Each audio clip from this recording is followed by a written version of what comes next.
Bonjour à tous, merci pour cette invitation à présenter des travaux. On va sortir du milieu de l'alpage et on va aller sur d'autres types de zones qui sont pâturées également, à savoir les zones pastorales.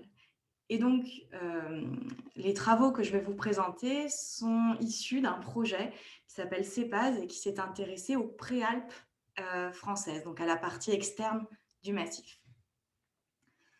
Alors, les zones pastorales, je vous l'ai dit, on est hors des alpages, donc ce sont des milieux qui ne sont pas utilisés uniquement en été, pendant la saison d'estive, et on n'est pas non plus sur des prairies permanentes qui sont utilisées de manière plus intensive. On est sur d'autres types de surfaces pastorales qui sont pâturées par les troupeaux domestiques avec des végétations qui sont à la fois herbacées, mais également arbustives ou arborées, donc avec des strates de végétation diverses.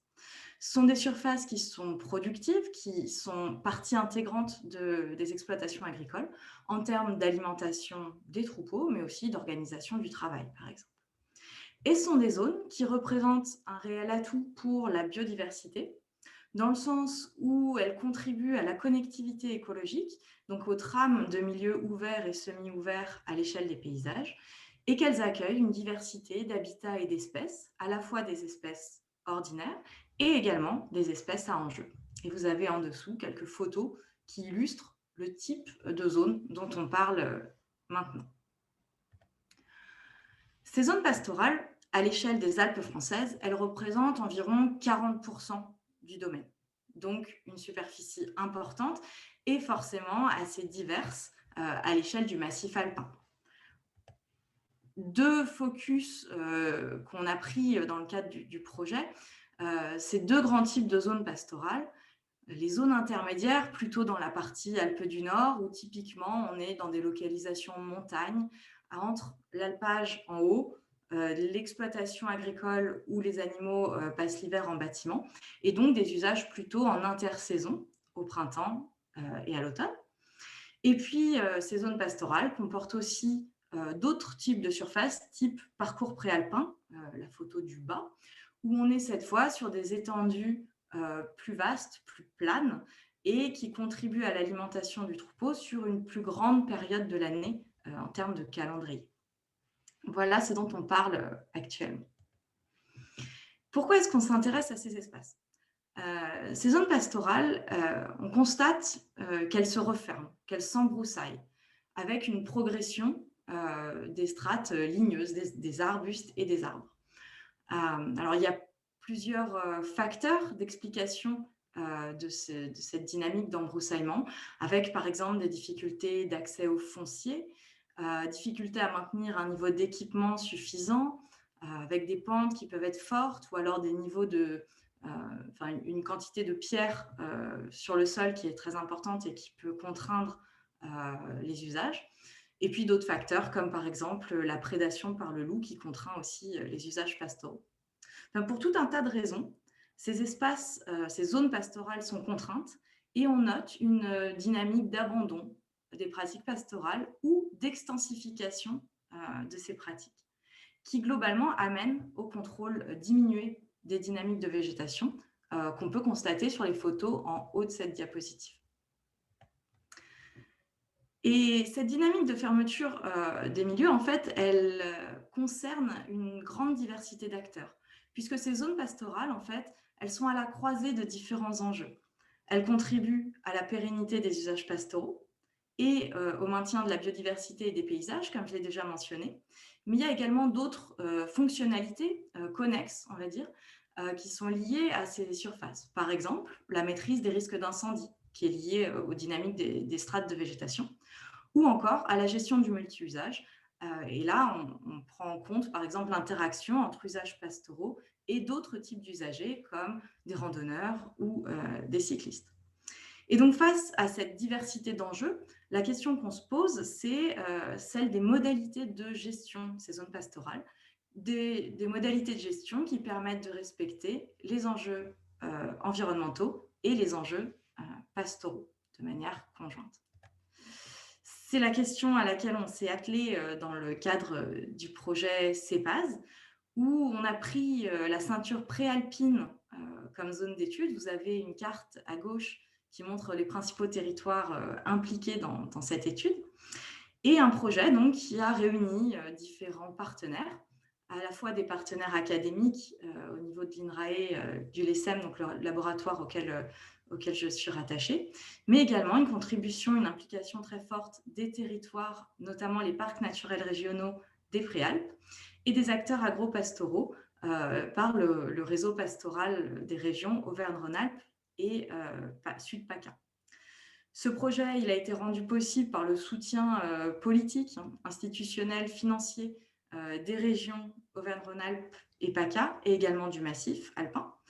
Et il a aussi bénéficié de la contribution d'un certain nombre de structures de manière au fil de l'avancement du projet, comme le Conservatoire botanique alpin ou les chambres d'agriculture.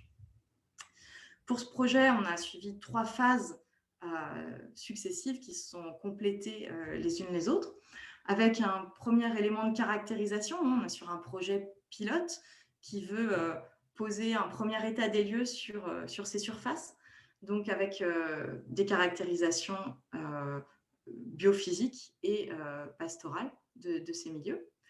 Une deuxième phase où on a réalisé des zooms thématiques et territoriaux sur la base des enjeux identifiés en première phase.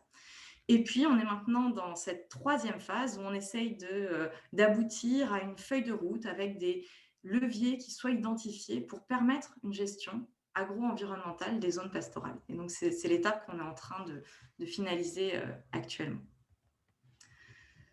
Dans la présentation que je vais vous dérouler maintenant, je vais vous partager un certain nombre de retours d'expérience, de connaissances pour la gestion des zones pastorales qui ont été mobilisés par les différents partenaires du projet. Ces pistes de gestion, elles sont structurées autour de 5 thématiques qui sont inscrites dans la diapositive et qu'on va parcourir une à une maintenant.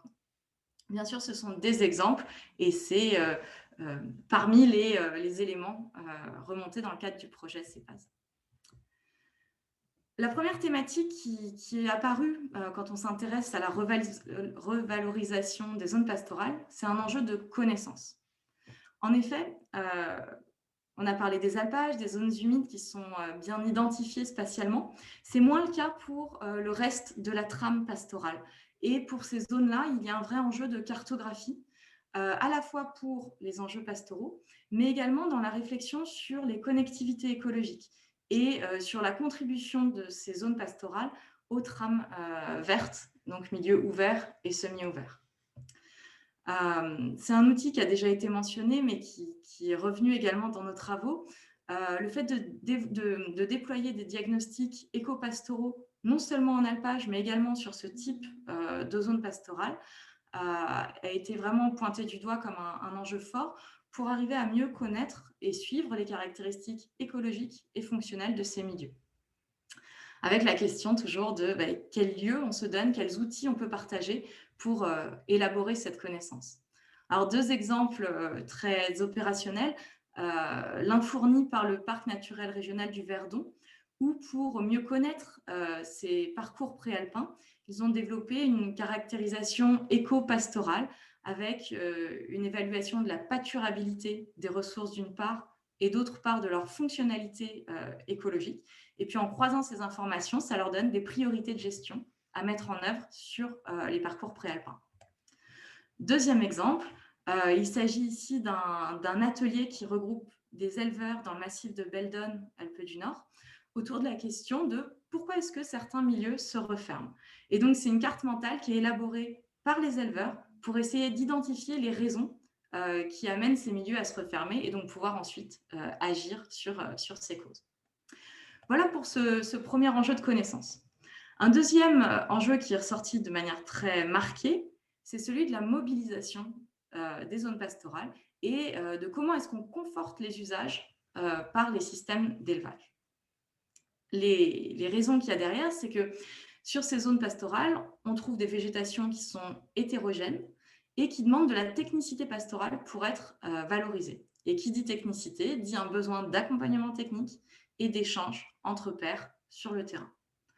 Et ce sont des zones également qui présentent des besoins en équipement et en pratique d'entretien, donc de l'amélioration pastorale, en complément des activités de pâturage. Et donc, dans le cadre du projet, il y a différentes options qui ont été proposées pour répondre à ces besoins, avec une réflexion sur des mesures d'accompagnement qui soient à la parcelle, certes, mais également à l'échelle du système d'élevage, notamment dans le cadre où ces parcelles représentent des petits patchs assez dispersés et morcelés par rapport aux surfaces de l'exploitation. Et puis, des options pour faciliter les soutiens administratifs, financiers ou matériels que les territoires peuvent apporter aux éleveurs, en prenant en compte la flexibilité qui est nécessitée par ces zones pastorales, puisque, par exemple, certaines ne sont pas utilisées tous les ans, mais uniquement en cas de sécheresse et de tension sur la ressource, ou font intervenir du pâturage en milieu embroussaillé qui demande des actions d'entretien particulières. Voilà. Un troisième point important quand on s'intéresse à la revalorisation des zones pastorales, c'est celle de l'action collective. En ce qui concerne les alpages, les actions collectives d'éleveurs ou de propriétaires fonciers sont relativement courantes et c'est une action qui est fréquente. C'est moins le cas quand on sort de ces espaces d'alpage et qu'on va sur les zones pastorales qui sont gérées de manière beaucoup plus individuelle.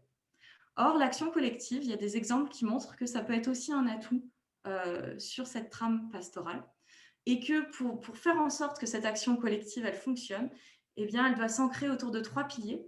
Un besoin territorial, par exemple un projet d'installation d'éleveurs ou un plan paysager qui prend en compte ces zones pastorales. Deuxième pilier, un porteur identifié sur chacun des projets, par exemple une intercommunalité. Et troisième pilier, une animation financée pour permettre l'information des acteurs et leur concertation.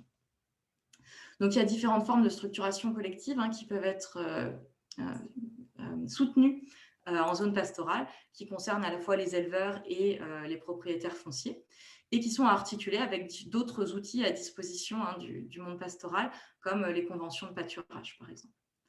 Et l'exemple que je vous propose, c'est celui d'une association foncière pastorale en zone pastorale, en Maurienne, en Savoie. Vous avez une photo du cadastre extrêmement morcelé au milieu, en bas de la diapositive. Et donc, les actions de reconquête de surfaces agricoles sur des milieux qui étaient très embroussaillés ont été rendues possibles par une maîtrise foncière de cette association foncière pastorale. Et donc, c'est cette action collective qui a permis des actions de gestion favorables à la fois à la conservation des pelouses sèches, objectif biodiversité, et à la valorisation pastorale. Donc, on est bien sur une synergie d'enjeux éco-pastoraux via cette action collective. Quatrième point, celui de l'articulation entre le projet pastoral et le projet de territoire. Et comment est-ce qu'on peut favoriser l'intégration des zones pastorales dans les projets de territoire? Une des questions principales qui se pose ici, c'est celle de la gestion du multi-usage, avec l'ambition de partager l'espace et les contraintes associées à cet espace. Donc pour ça, il y a un enjeu de faire identifier les zones pastorales et les problématiques associées au grand public, aux élus, aux acteurs touristiques, pastoraux, et notamment dans leur dimension économique, pastorale, qui génère à la fois des co-bénéfices, on l'a vu, entretien du paysage, limitation des risques d'incendie, mais également des contraintes, par exemple, liées à la présence des chiens de protection. Et donc, les exemples qui ont été mis en évidence dans le projet parlent de développer des lieux de concertation, des outils de concertation avec différents vecteurs, des visites de terrain, des guides d'accompagnement de manifestations sportives qui passent par ces zones pastorales, ou encore des ateliers de coopération lors des comités de pilotage pour des plans pastoraux ou autres types de plans. Vous avez en dessous des exemples de moments de rencontre ou de vecteurs de diffusion, par exemple les carnets d'écrou en bas à gauche. Dernier point qui a été mis en évidence et que je voudrais vous partager ici, c'est l'idée que pour que ces zones pastorales elles puissent fonctionner dans leur dimension pastorale et environnementale, il y a besoin qu'elles soutiennent les productions pastorales d'une part, donc qu'elles contribuent à la valorisation des productions pastorales, d'une part, et d'autre part, qu'elles lui permettent de s'adapter aux contextes globaux qui changent, par exemple via les changements climatiques. Donc, pour cette notion de valorisation des productions, on s'est rendu compte que certains signes de qualité, certaines marques, certains labels, coopératives, etc., favorisaient l'usage des zones pastorales. Et donc, que les cahiers des charges de ces différents types de valorisation pouvaient être un levier pour favoriser le maintien des usages pastoraux et leur encadrement pour qu'ils soient compatibles avec les enjeux environnementaux. Et puis, dernier point que je voulais mentionner, c'est que ces zones pastorales, elles jouent un rôle critique pour soutenir la résilience climatique des élevages, dans la mesure où elles sont des espaces tampons en cas de tension sur la ressource fourragère, par exemple dans un contexte de sécheresse, et qu'elles fournissent une palette de solutions pour les troupeaux qui sont capables de valoriser des végétations hétérogènes. Et donc, il y a un enjeu pour les territoires à aussi s'approprier les mesures agro-environnementales et climatiques en les déclinant localement et de manière ciblée ou adaptée aux zones pastorales, en plus des autres types de surfaces pastorales comme les alpages qu'elles soutiennent déjà.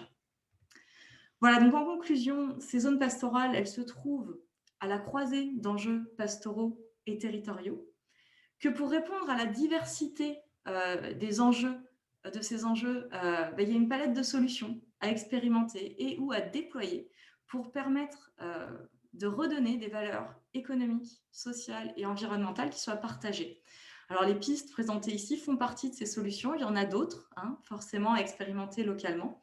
Et un point qui est revenu de manière assez forte, c'est que l'animation territoriale et la concertation apparaissent vraiment comme des vecteurs indispensables pour le vivre ensemble et la convergence entre projets d'exploitation agricole et projets de territoire.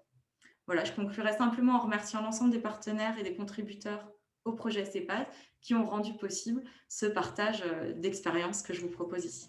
Merci pour votre attention.